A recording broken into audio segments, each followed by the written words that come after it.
Bonjour, je m'appelle Pauline, je suis organisatrice du quotidien ou Home Organizor et aujourd'hui je vais vous apprendre à trier vos papiers.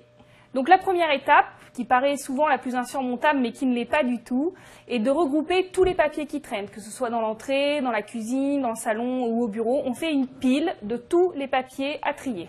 Deuxième étape, une fois qu'on a fait une pile de tous ces papiers, on va les prendre un par un et les trier dans des chemises.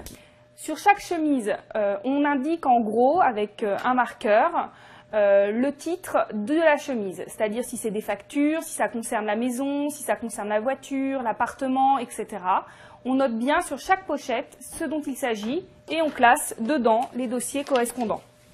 Troisième étape, on va séparer le courant de ce qui est à archiver. Par exemple, les anciens relevés bancaires, ces choses-là, sont des choses qu'on peut mettre de côté. Donc on fait une pile avec les chemises archivées et une pile avec les dossiers courants.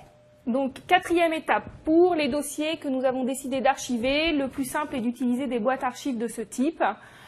Et donc vous mettez les dossiers dedans, bien noter devant de quoi il s'agit pour les retrouver, sinon ça ne sert à rien.